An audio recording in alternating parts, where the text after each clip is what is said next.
Yeah, Mighty Peter. God, I'm so like, this is close to our hearts. Superheroes, Latinos, superheroes. You've got your comic book going on. I love it. So Um, so cool. yeah. Um, yeah, How are you? How's everything? That's everything is good. I've been, teaching my film and comics course, and that's all about, a lot of that is about superheroes. In fact, it's all about superheroes, and I'll tell you why. The first time I taught that course, I did the first half where I did superheroes films and their comic kind of partners. And then I switched gears and I did more of the indie alternative comics like Harvey Picard and then the film version and then Diary of a Teenage Girl and the film version. And the kids hated it.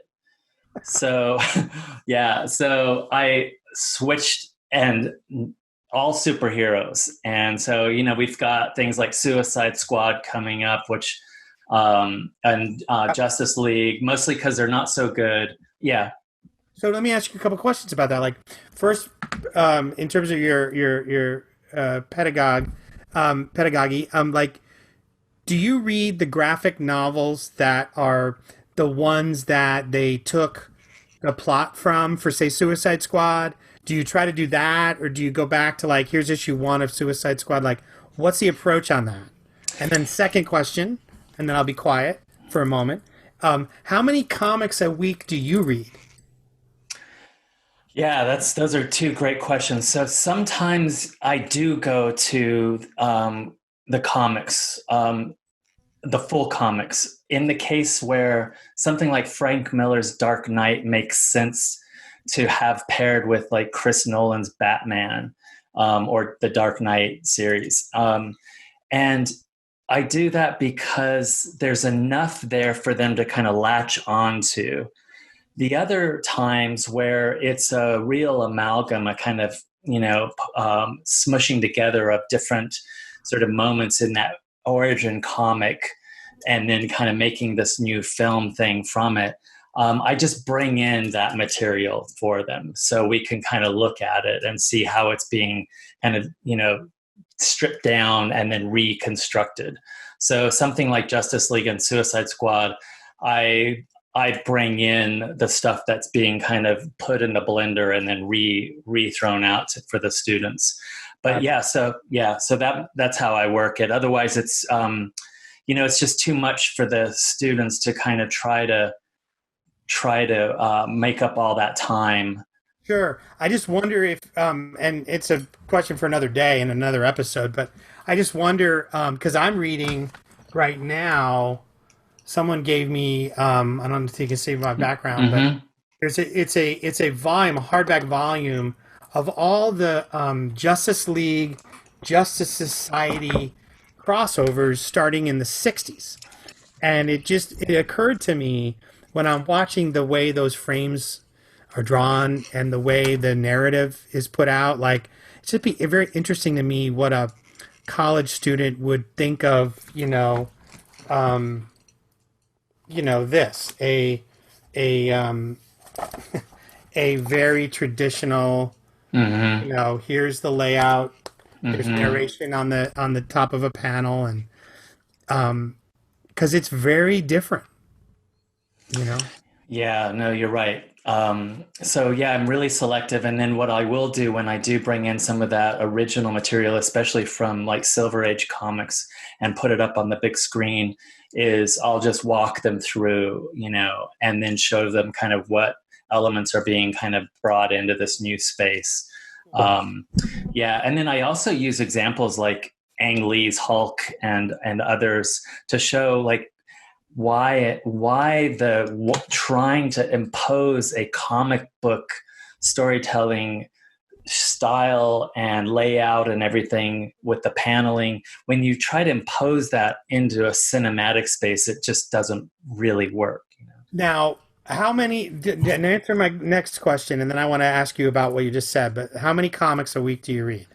So I read probably, right now what I'm plowing through are all the DC teen graphic novels. So the Huh? Batman reboot, the Green Lantern, the Shadow of the Batgirl, the Harley Quinn, all of that. So I would Like, say I probably read maybe at least two of those a week. okay, Yeah. great, great. I'm currently getting through the what I just showed you, and also the recent 2 years Marvel Star Wars original comic series. It's very interesting because they've done something that they did when I was a kid with the Star Wars Marvel comics, where all those issues are taking place in and around the events of the movie, which they've Mhm. done away with that continuity and they've started it anew. And so I'm just reading those just to kind of see those nooks and crannies. Yeah. I love those nooks and crannies. In fact, they're some of the best. So, speaking of nooks and crannies, you know what's interesting, and I talk about this in the Latinx Superheroes book in the third section, but is these webisode spaces where Latinos are actually like the protagonists of those spaces. And I'm thinking of the Chronicles of Cisco, where Cisco Ramon Vibe gets his own kind of storyline, even if it's, you know, these really quick webisodes. Yeah. Yo-Yo Rodriguez also, you know, gets her own little story, her offshoot from the Agents of S.H.I.E.L.D., you know. The Blue Beetle short that was included in like the CW Spark, right? Or something like that. Yeah. Yeah, yeah. It's interesting. Those are spaces that we can almost kind of rely on for us viewers, for us Latinx Latino viewers, seeing the protagonists as having their own story and agency, right? In these little tiny nooks and crannies at the margins. Question for you about that. Are we drawn to those spaces because they're the ones we're allowed? Are we drawn to those spaces because allowed in terms of pop culture? Are we drawn to those spaces because those are the spaces we're allowed in culture? And should we be excited about that in terms of it reflecting the reality that we live in? Or should we feel like we've been conditioned to accept that as victory? Yeah, that's really awesome. You know, I think we've been kind of conditioned to accept that as victory. And that's a really nice kind of segue for me to bring us into what I was thinking with Stargirl and Hmm. that why at the end I was celebrating the episode 4 and the introduction of Yolanda Montez, Wildcat, and a Latina playing that role, Hmm. and super excited that she gets a backstory, and part of that backstory is like a kind of real, like, Me Too impulse, driver, where she's shamed because she sent a sext, to her boyfriend, a picture of herself, half naked, and then it gets redistributed across the school, and she's a pariah and all of that. And I was really excited about all these elements, but then I was like, hold on, why isn't Wildcat our Stargirl? Like, right? Right. Right. And I mean, and guess what? I mean, that goes all the way back, and I've talked about this with you and Barbara before, like when I was very young and reading comic books before, even deciding I wanted to write television. But, there was the Justice Society as presented to Peter Murrieta as an 11-year-old boy in the reboot of All Star Comics, and all the heroes were old. And that was kind of a draw to me to see Superman with gray hair, to see Green Lantern had become this media overlord. He kind of owned the television and radio stations in Gotham. Alan Scott did, and Wildcat was, Ted Grant was this ex heavyweight champ, and he was sort of the grandfatherly figure of that group, right? Then along comes Infinity Inc., which was its own book, and it was the children and offshoot and nephews and nieces of the original Justice Society. And that's where Yolanda first appeared, was in this group. And there was like the daughter of Hawkman and Hawkgirl. I mean, the son, Hank Hall. and the this woman that was the daughter of Wonder Woman, and I think her parentage was unbeknownst to anybody, and Mm. Yolanda was in that, and she was fierce, and she didn't have a victimization backstory, which is interesting because Mm. I also feel like I've been revisiting some television for one of my classes, looking at some pilots from the '90s, and I think Infinity Inc. was like late '80s, early '90s as a comic book, and it was really interesting to me to like revisit that comic book, and also like pilots like Living Single with Queen Latifah, where I don't know what it is. Was it possible that no one was kind of paying attention? But like Living Single was an ensemble cast of these different African American women who were just different characters. You know, one was really a gold digger, another one was, you know, a dedicated, voice of resistance and power, and the other one was a nerd, and like they all could be different, authentic people. And the same with like Infinity Inc. You know, you had this generation trying to throw off the shackles of the older generation, and no one was stepping in and sort of demanding that you represent in a certain way. It's interesting. And then you look Mm. at Stargirl, and I'm with you. Like I'm like, why isn't that our main character? Yeah, and I also I'll my big confession is that you kind of turned me to Stargirl because I wasn't gonna pay much attention to the show, and then I ended up watching all of it because I was curious if Wildcat, our second gen Latina Wildcat, um, was gonna have like play more of a role because she got such a kind of, I mean, a whole episode is hers, and And it that's a lot of territory, right? it was one of the most critically acclaimed episodes of the first season. Oh really? I didn't know that. Yeah, I believe it. So how did it play out? So for me, I was disappointed because not only okay, so just within the expectations of she's not going to be our Stargirl. The Stargirl is Stargirl. She's going to be the protagonist, and she's going to have her team, her ensemble, right? And I just, the kind of the here we have Yolanda Montez, who's like, medaled boxer in the show. And like you said, like even her kind of comic book origin person is like her fierce and feisty. And she just becomes a part of the team and kind of like almost blends in or erased within that space and loses that kind of originality. And do you feel like did you watch the episode that came after Wildcat? I did, yes, yes. So it felt like what we were watching a little bit was sort of episodically the Avengers assembling, right? Like we're gonna do this backstory. Now we got another one. You know, Our Man and Doctor Midnight. We're gonna do that one, and then we're gonna bring in the Justice Society. Like now we've assembled them, right? And it's not an unsuccessful formula, but what it does is it gives kids in the candy shop like you and I the excitement of the nooks and crannies, and then it takes it away. Hmm. And that's I guess to be expected, and we should I don't want to say know better at our age, but it gives me the positive statement is to say it gives me my love of the nooks and crannies more to meditate on. And I guess from the question I asked you at the beginning to now, I'd say, regardless of whether it's where we've been told to live or not, it is who we are now. And so I can't help but enjoy that stuff when I see the Marvel DVD of a movie and I see there's an entire movie about what happened to Captain America's shield, and we're going to watch Agent Coulson or whoever on a quick little journey. I get excited.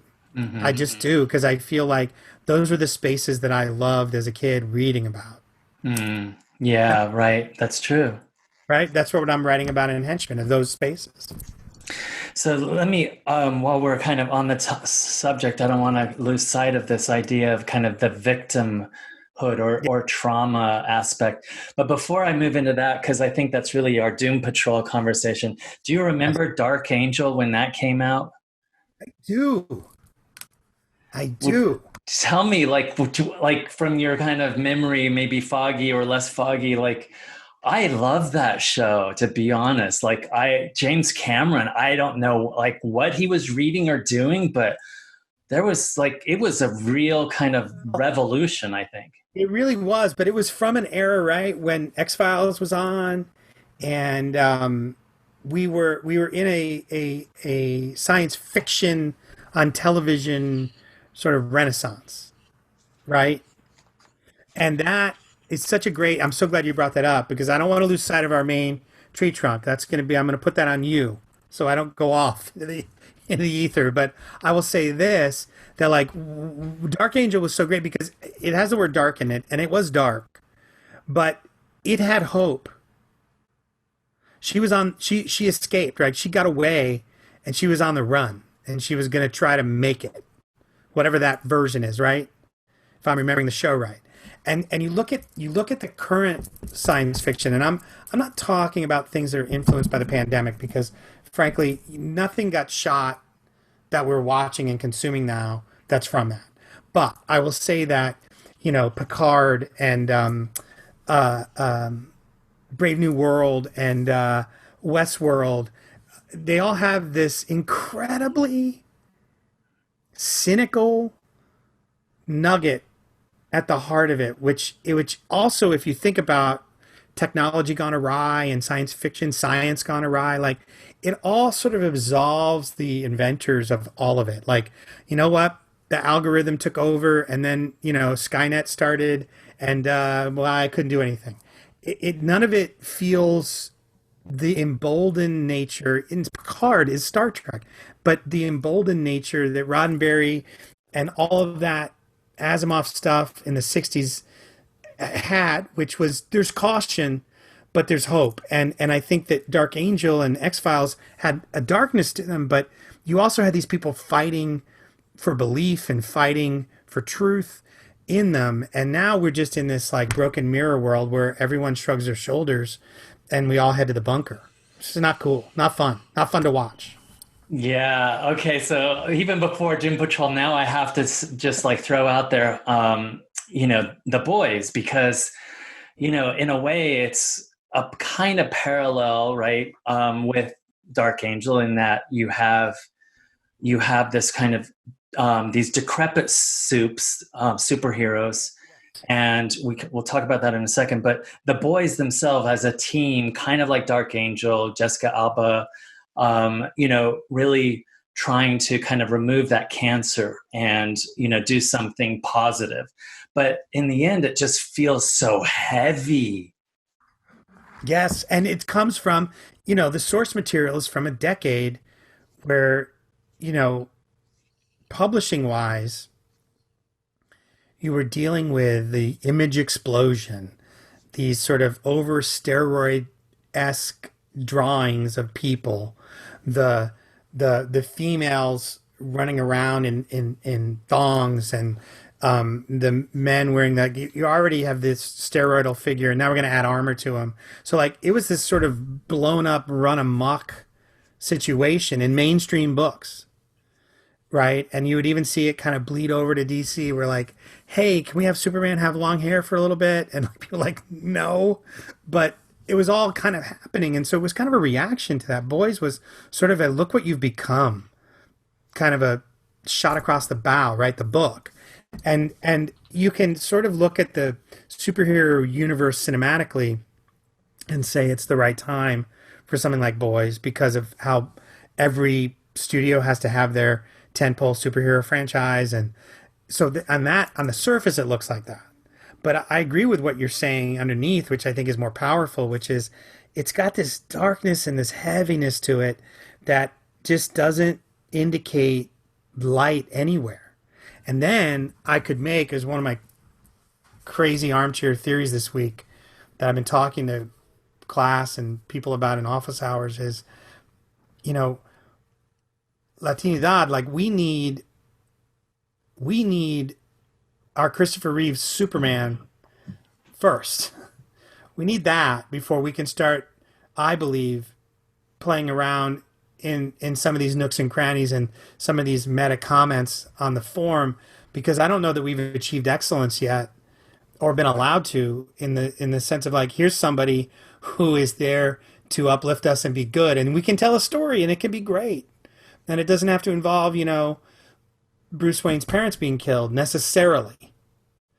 It can involve, you know, somebody who's got or has conquered that trauma and is able to transcend it, right? Because Superman has a traumatic birth story as well, but by the time he finds those parents who raise him right and he heads off to Metropolis, he's our guy and we want him to do good. And he's this bright beacon. And I think we need that first before we can grab a bat and throw some nails in it and go out destroying, I think. Yeah, no, I agree. And so to just kind of wrap up at least my thought on the Boys Amazon Prime series, you know, here we are, the kind of that, like you were saying, the kind of that sarcastic, ironic, and then kind of potty mouth writing from a particular era of comics that was pushing against the kind of, you know, superhero stuff that we'd had up, you know, for so long.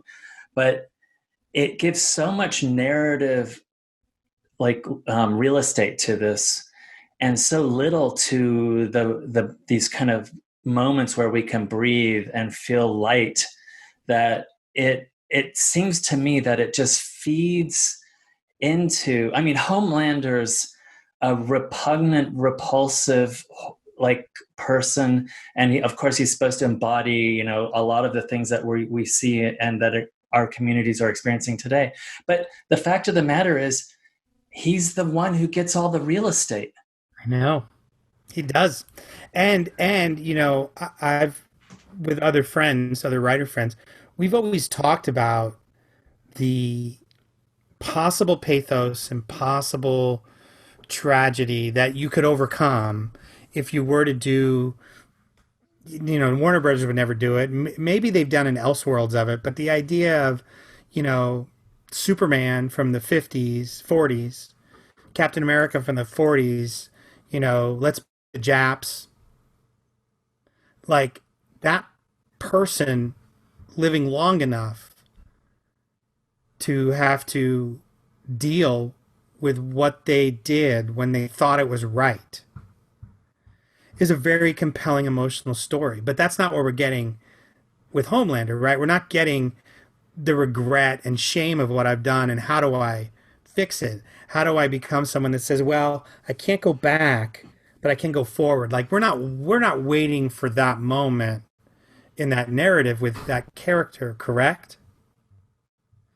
And to me, that's interesting, but they're not going to do that, I don't think. Yeah, no. And so Uh, that's the tragedy, right? And like the tragedy of it is, I think people want that story. You know, I don't know if you've seen online, but I got sent to me at least 3 times this week, which is a lot from different people. This little video of Joe Biden giving his flag pin to a little boy. And it's a little boy who just says like, "Oh, what is that?" And the boy's mother, African American kid, the boy's mother does what any mother would do, which is like, "Oh, that's his pin. He has to wear it." You know, like you can't ask for that, right? To the kid, right? Afraid the child's going to want it, and then there's going to be awkwardness. And Biden is reading this expertly, regardless of what you think of him, and he's like, "Oh, this is my flag. Do you want it?" And he puts it on the kid. And so, like, why am I getting sent that video? Because it had nothing to do with anything other than hope. It had nothing to do with other than one person talking to another person and making them feel okay for a second. And it just flashed back to all those cool moments with Christopher Reeve as Superman, where you're like, right, we can believe in something. That's awesome. Let's believe in that. And we're missing that. And I think that's the space I'm trying to inhabit when I'm trying to figure out what is our great next epic. You know, yeah. because we need that. Yeah, so oh man, I got so much going on here right now. So end of Stargirl, after I binged it, Yeah. she's atop this of the water tower for Blue Val is it Blue Valley, the town? Oh yeah, yeah. And there's a American flag and all that stuff. And what a difference it would have made if she had been there with her like ensemble team, right? Yep. Yep. Um, with that kind of hope that you were talking about. But so the boys, no Latinos, Latinxes anywhere to be seen on the streets. No. Urban US, none of us. So it's not surprising that you and I and others are like so hungry for those nooks and crannies whenever we get them. Yes. Um, and then so taking this idea of when we do finally get some screen time and Diane Guerrero as Jane, and I'm like all over the place in my brain on this because of how we have a Latina actor who's very like down and very vocal about her activism. We've seen her in other spaces like Orange is the New Black, and she's re-inhabiting a white character. But then there's all sorts of other things that are going on. Yeah. And and she was also in Superior Donuts, so I got to work Oh with her. yes, And she is all those things. And you know, you look at Doom Patrol and you look at that darkness, right? That's some dark stuff, right? And it's absurd, and it's from Grant Morrison's mind, and it's from that same era, right? The same sort of era as Boys.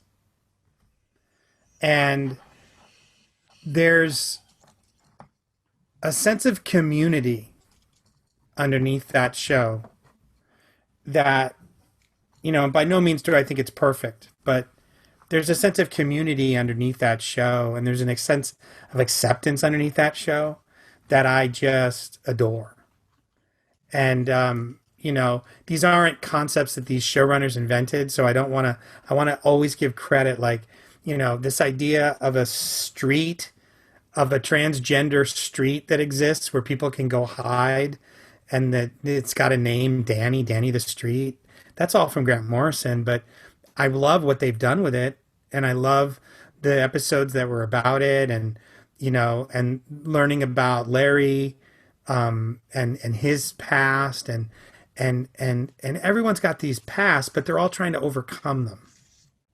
And I think that's so much better than just accepting those pasts as an explanation for why I'm violent or why I need to act out or lash out. Like they're really trying to the best that they can, and they've got this weirdo antagonist in Timothy Dalton, who's there as their benefactor, but also the person that you kind of get the hand that he made them these people because he was looking for ways to keep his daughter okay or him okay. And you're like, that seems self serving, but it's all conflicted. It's all human. And I really, I feel like her performance is really special. And when you think about her working opposite a robot head that can't emote and a guy who's bandaged up all the time, and then, Cyborg's got half his head in a mask, like just acting wise, she's doing some amazing stuff. And it's just really awesome, and a shame not more people know about it because of the platform it's on. yeah, it's interesting too, and maybe Peter, you can speak to this as a writer and creator of shows, but it's interesting that she doesn't. All the other characters in this kind of ragtag team get a backstory almost immediately as we're kind of pushing through that first season. And she really doesn't get much of anything till the second season, but then she gets it in spades, right? Yeah. And she gets it in a way that we start to understand the hierarchy of what's going on in the underground, and this battle to who's the lead persona. And, I feel like the second season is about her in a way. And it's so cool. And, you know, she is able to be herself, and we're not asking her to be performative as a Latina, Hmm. other than to being Diane. Be Diane. Be yourself. Those voices, those things, like, it would be so interesting to me if we could ever talk to like the producers and writers, because I wonder, there's moments in this second season where I feel like for the sake of the story she has to be walled off and pushed away, but you can see on her face this desire to either not do that or regret that I did it again. Like I told Robot Man, like, no, I'm not.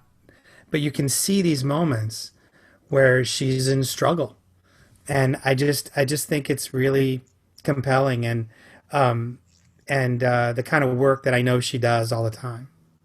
Yeah, that's really interesting. So, back to our point about the nooks, crannies, and now I would say the subterranean. And here we have in season two, the subterranean nooks, the crannies, literally like kind of Yeah, taking the dominant, right? Becoming the dominant.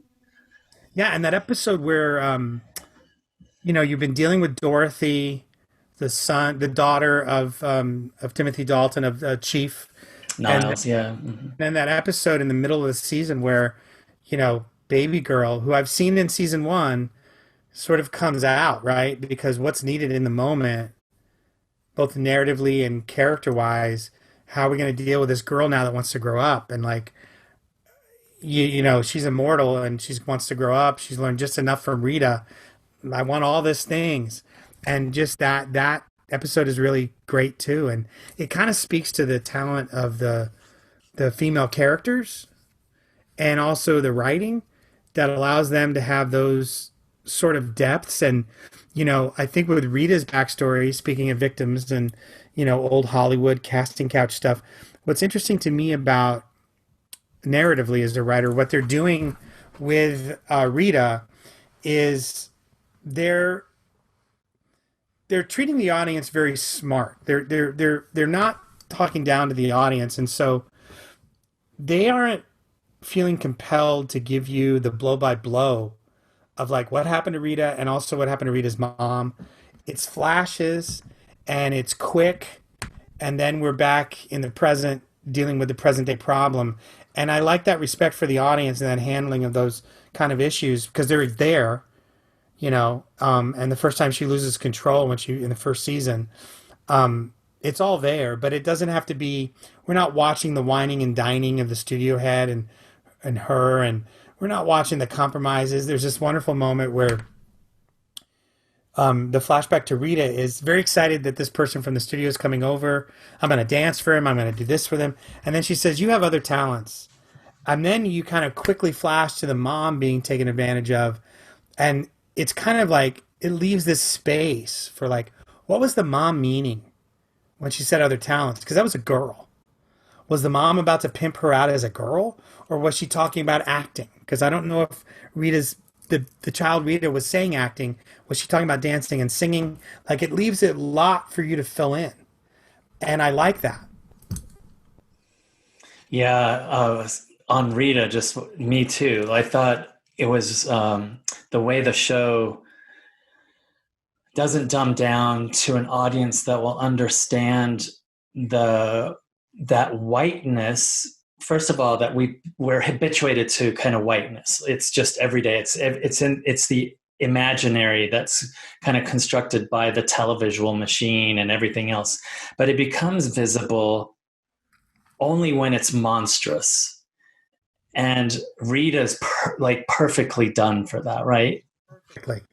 It's also so interesting to me, and again, I go back to Grant Morrison, but it might also be these writers' takes on these characters. But is there a more queer superhero show than this one? Like not just in character makeup, but choices in narrative. Like Rita being a female screen star from a certain era, you know, and with Diane's underground and things of identity and coming out, and like it just seems like it permeates so much of the show. Hmm. And I love it because it doesn't announce itself. It Hmm. is. It kind of goes back to the nooks and crannies and what we get because, in Mill Valley, in Stargirl's hometown, I guess I'm projecting now, but I would say that if somebody were to say, well, what if they all meet at the taco shop, or what if they all meet at you know, um, the vinyl record store that's owned by this cool hip Latin dude. I wonder if somebody would say, well, it's Mill Valley. Would we have to explain why they're there? And to which you and I would always go, no, they're there. Why not just have them there? Hmm. We don't need to explain ourselves, or we shouldn't feel a need to explain ourselves. Yeah, let me just one comment too about something you said about Diane's acting. And of course, you know her well and know kind of how extraordinary she is as an actor. But my first reaction, and I'll be honest, when I saw Jane and her as Jane, as a kind of either kind of a crazed goth or as a kind of baby doll, was business as usual. But then I think you really put your finger on this, which is she's so good at what she does that she doesn't allow you to go into that kind of caricature. Yeah. Yeah. It reminds me of um, nothing specific, but this sort of feeling in my head of like, what are you looking at? Like over and over again. Like, yeah, yeah. Uh, like in the most egregious and basic way, like, I got yoga pants on, but what are you looking at? I've got a baby girl voice and I'm a grown woman. What does that make you think of? Jerk. Hmm. Like there's this feeling underneath that performance, which is because of her being, who she is, that's just like, no, I'm not going to allow you. There's no free passes here, buddy. There's no free passes at the look, at the gaze. There's no free passes. Even when Cliff Steele desperately just wants to hug her and like wants to hug her for no other reason than like, I want to feel human for a second. And you just went through something. She doesn't want that either. Like there's this guardedness to her that doesn't speak to brittleness, but it speaks to it's mine to give away, not yours. Yeah, so I guess as we wrap this up, we can say, we want more Diane Guerrero, right? Do we want more Diane? We want more Yolanda. We want Hmm. to not feel that we need to explain ourselves. And I think a lot of times it's easier to put us in the side of the team photo, right? Because then you don't have to answer those questions. But I feel like we're at a point in the world where we could answer them just by moving someone into the center of the team photo. That's all we Hmm. need to do. Yeah. So maybe Netflix, the next round should, we need to push Daredevil aside and give Night Nurse Claire Temple Rosario Dawson, Yes, right? why not? Why not? Why not? And why not make, you know, um, um, Blue Beetle? Like, where is Mhm. Blue Beetle? Mired in development hell. But come on. Kid finds a scarab. Scarab talks to him. He wants to finish high school. I mean, it's DC's Spider Man. And by the way, he existed for so many years that Marvel went ahead and made Miles Morales. So, like, now is it too late for Blue Beetle? I don't even know. But it was Mm. like it was Mexican Spider Man before they had Latino Spider Man, and you're like, you guys, stop being asleep on that. All right, we've got a lot of work to do, Peter, and I think I loved sharing my journey with you here in superheroes and TV spaces and other spaces. Too. Me too. I can't wait for the next one. We'll have to pick another really cool story or show to kick us off because once we're off, and I love it.